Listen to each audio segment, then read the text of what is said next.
Hello, bienvenidos un día más a mi canal. Esto es Undecoded, el espacio donde os acerco a las voces más renombradas a nivel internacional, y esto se trata de un mini episodio. Si eres nuevo por aquí, los mini episodios son conceptos que tratamos en los vídeos más largos, que trato de explicar un poquito más en profundidad, ya que a veces, como los otros vídeos son un poco largos y se tratan varios temas, se pierden y no se acaba de entender. En este mini episodio vamos a hablar sobre el parálisis por análisis.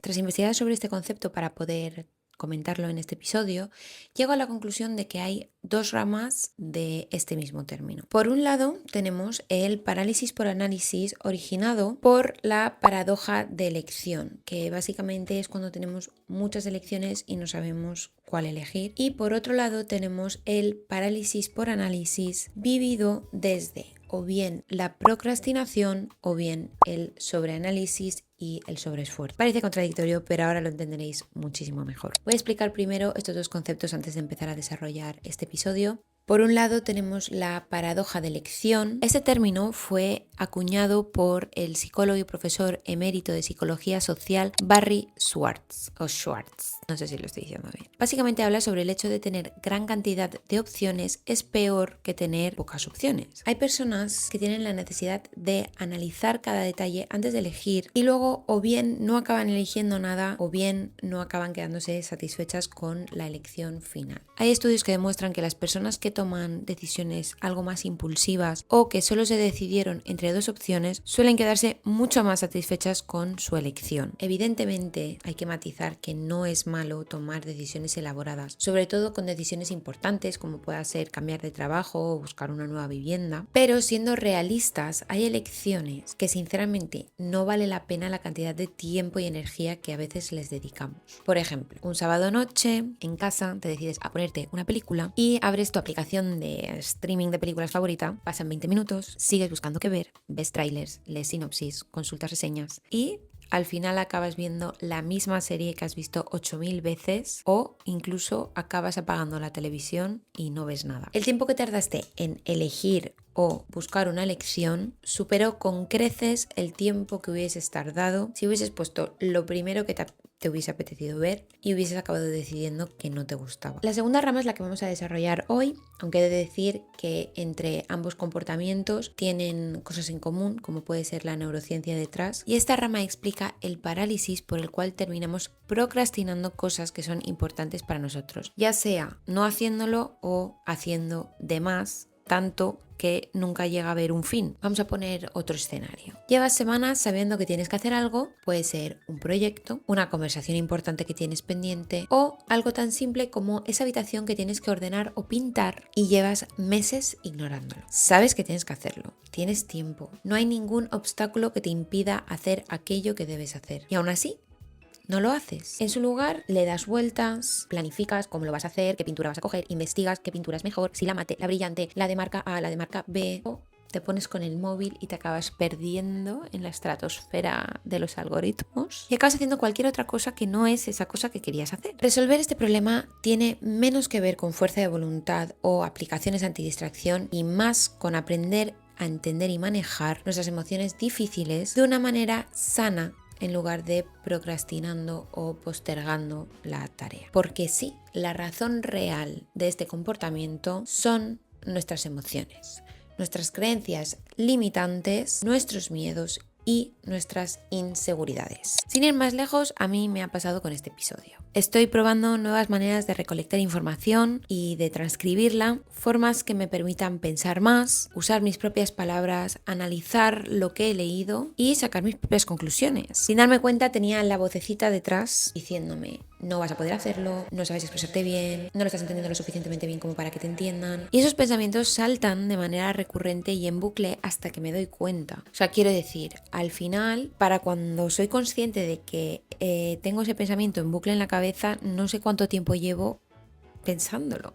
Por otro lado, si eres de esas personas que termina por no hacer nada, probablemente te estés criticando a ti mismo por no hacer nada aún sabiendo que tienes que estar haciéndolo, lo que acaba generando otro bucle del que tampoco salimos porque nos sentimos mal por no hacer aquello que queremos hacer, lo que genera todavía más sentimientos negativos hacia esa misma acción. Hilando con la paradoja de elección, cuando tenemos muchas cosas que hacer y no sabemos por dónde empezar, suele resultar en que se activa una alarma en nuestro cerebro, lo que termina por paralizarnos y nuestro cerebro o nosotros, tratando de manera inconsciente de mantenernos a salvo, elegimos finalmente no hacer nada. Y el mismo principio sigue para aquellas personas a quienes la inseguridad o el miedo a fallar les resulta en esta procrastinación, porque si no lo hacemos, no fallamos, y si no fallamos, no hay nada de lo que culparnos, por lo que directamente ni empezamos. Al final del día es muchísimo más fácil echarle la culpa a una falta de tiempo, a una falta de recursos que a nosotros mismos. Esto tiene una ciencia detrás, y es que cada vez que hacemos algo mal se activan los mismos mecanismos de defensa que se activarían si alguien nos estuviera persiguiendo por la calle. La otra cara de la moneda, que es aquel que hace de más,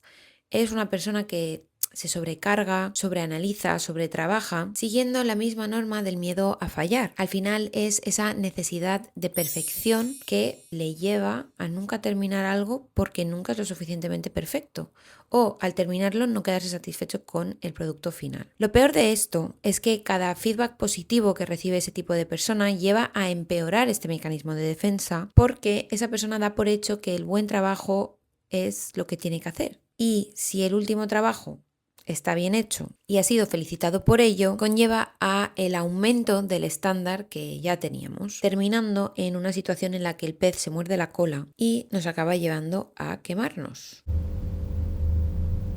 Vale, después de esta mini explicación, vamos a ver la neurociencia que hay detrás de estos comportamientos para así entenderlos y aprender a combatirlos. Primero y principal, el cerebro. El córtex prefrontal es la parte moderna que se dice del cerebro. Se encarga de analizar, planificar, razonar y simular posibles futuros. Por otro lado, tenemos la amígdala, que es el detector de amenazas, que es exactamente lo que sentimos ante una indecisión, incertidumbre o inseguridad de nuestras capacidades. Cuando la amígdala detecta esa amenaza, genera cortisol.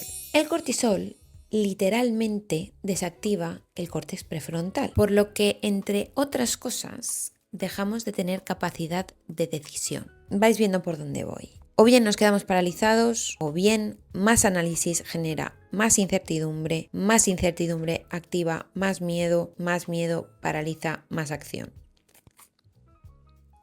Esto es un bucle. Este mecanismo tiene un sentido evolutivo. Cuando éramos nómadas y vivíamos en la intemperie, el que sobrevivía era el que iba con cautela, el que analizaba antes de actuar si, por ejemplo, unas frutitas eran venenosas o no por un recuerdo pasado en el que alguien se lo comió y le dio un paro cardíaco.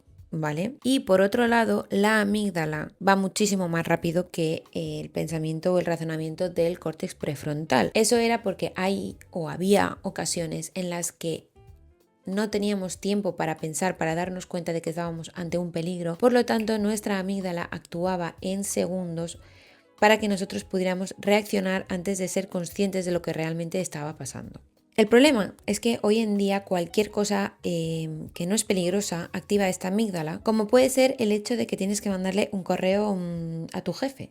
Y esto tiene que ver por lo que acabo de decir, de que la amígdala procesa amenazas o situaciones de manera muchísimo más rápida que el córtex prefrontal, basándose en experiencias pasadas y tomando decisiones en cuestión de segundos. Decisiones que en ese mismo momento pueden parecer racionales, pero realmente son decisiones que operan desde circuitos neuronales diseñados para sobrevivir, no para tomar decisiones con exactitud. En resumen, esto es un mecanismo de defensa errático que funciona cuando no tiene que funcionar.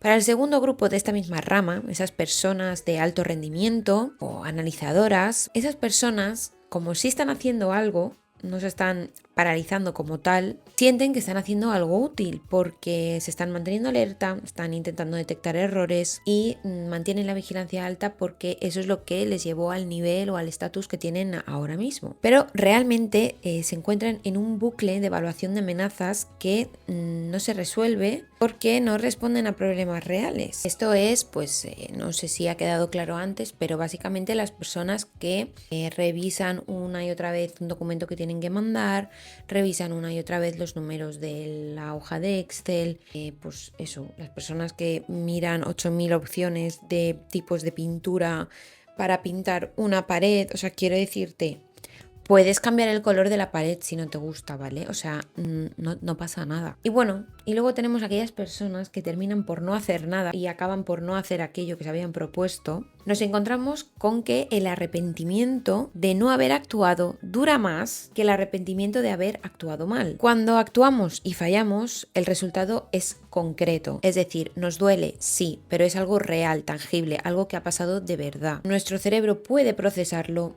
puede aprender y con el tiempo se reducirá esa carga emocional. Básicamente se convierte en una herida que acabamos por poder cicatrizar. Pero cuando no actuamos, no hay un resultado. Y la ironía de todo esto es que al intentar evitar el dolor futuro, sobreanalizando, haciendo de más o no haciendo nada, creamos el dolor presente en ese parálisis, en ese arrepentimiento, en ese malestar por no hacerlo, en esa sobreejecución del objetivo, del propósito. Esto ocurre porque nuestro cerebro procesa el arrepentimiento potencial como una amenaza tan real como haberlo experimentado de verdad. El arrepentimiento en la inacción es una herida que no puede cerrarse. La situación queda abierta para siempre en nuestra cabeza.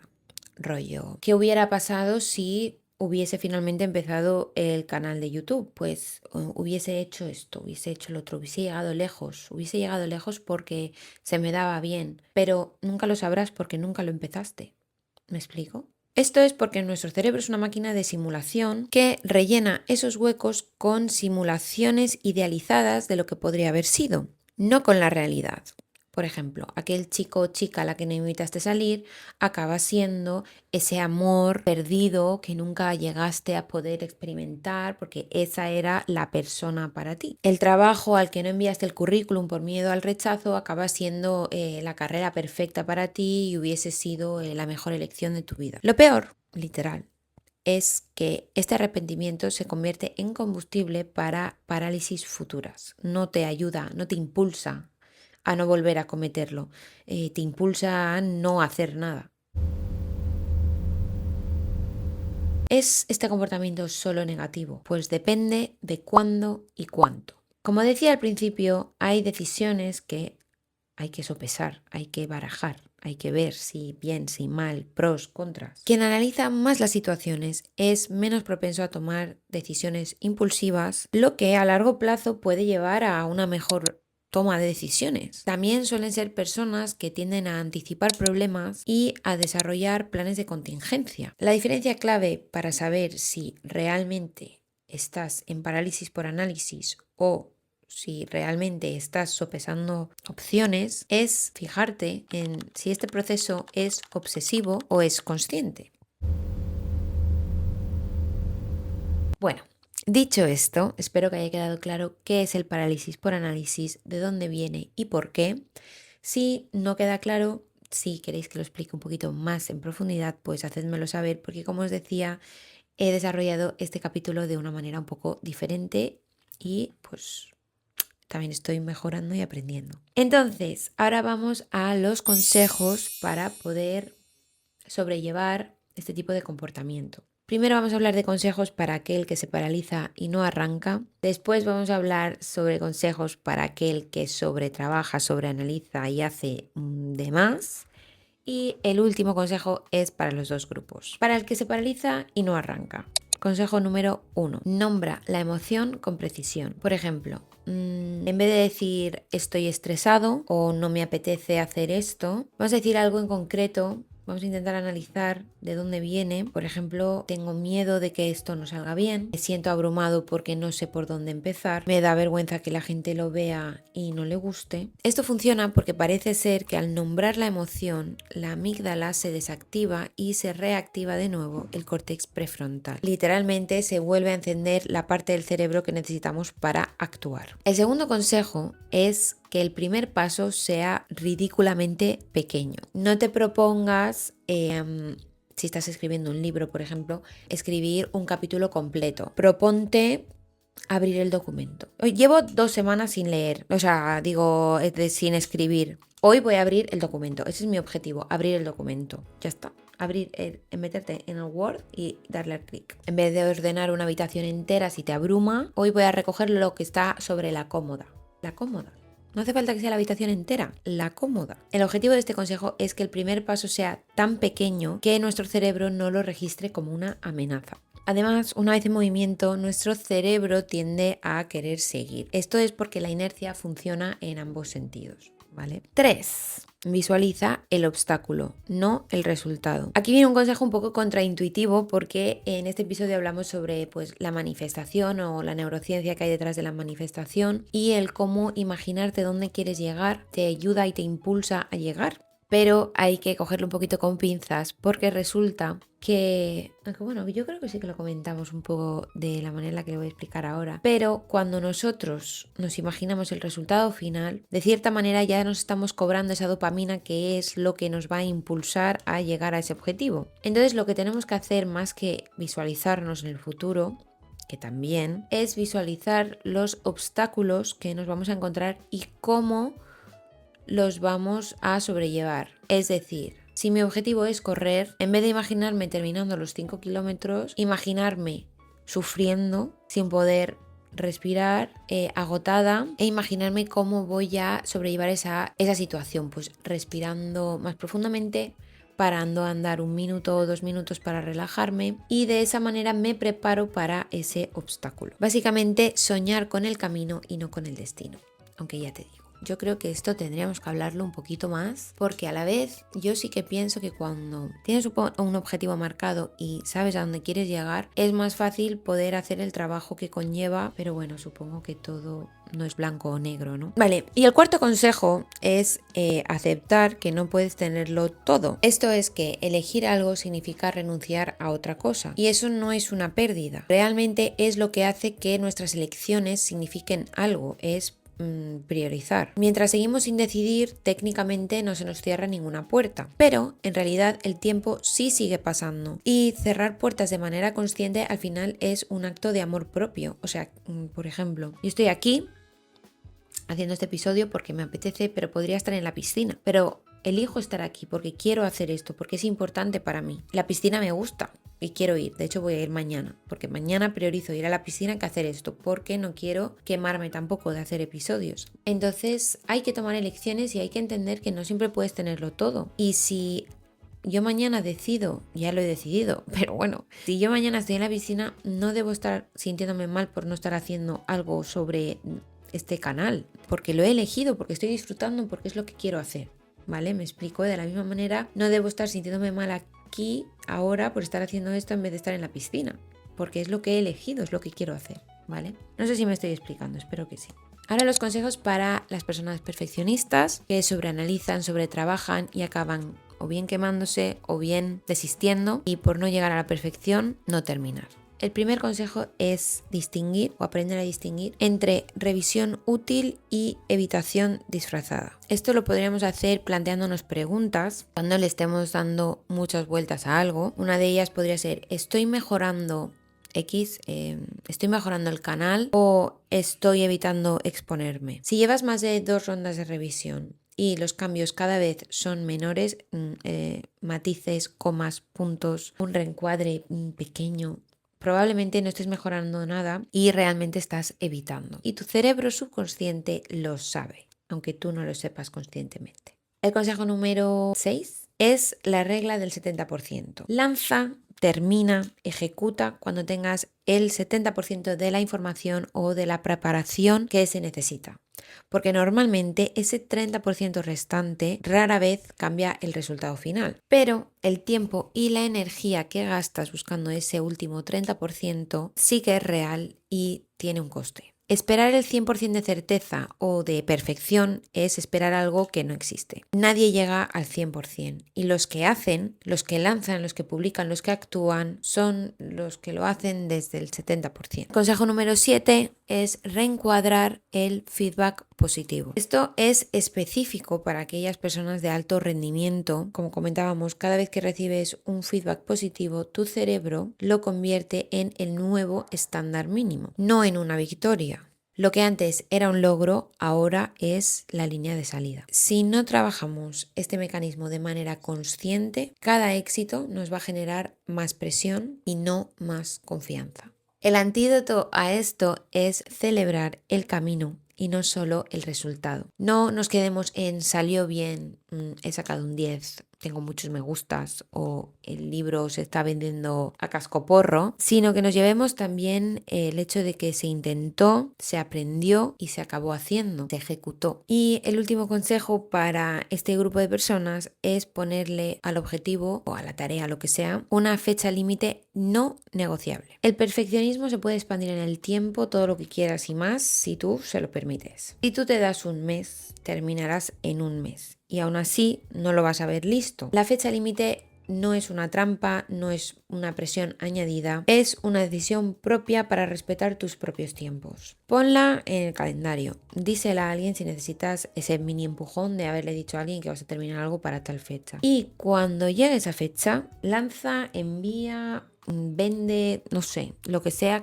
tu objetivo, hazlo. Como sea, como lo tengas. Ahora el último consejo que vale para los dos, actuar en línea con tus valores y no con tus emociones. Susan David lo dice así: las emociones son datos, no son directivas. El miedo te dice que algo importa, la inseguridad te dice que te expones a algo real, pero ninguna de las dos te dice que no actúes. Esa interpretación es una que le damos nosotros mismos. La pregunta útil a esto no es cómo me siento respecto a esto o cómo me hace sentir esto ahora mismo, sino qué haría ahora mismo esa persona en la que me quiero convertir o esa persona que quiero ser. Ya estaría por hoy este mini episodio. Espero que os haya gustado. Ya estoy preparando el siguiente episodio, que se trata de un episodio largo. ¿De quién es el episodio? No me acuerdo. Te lo miro. Un momento. El siguiente episodio es de Matt Adams en Huberman Lab. Habla de cómo comunicarnos mejor, no solo en público, sino también en conversaciones con gente random, con tu jefe o con tu subordinado, y de cómo hacerlo de manera clara, concisa y con confianza en nosotros mismos. Creo que es un episodio bastante chulo. Espero que os guste, espero tenerlo pronto y bueno, pues nos vemos pronto.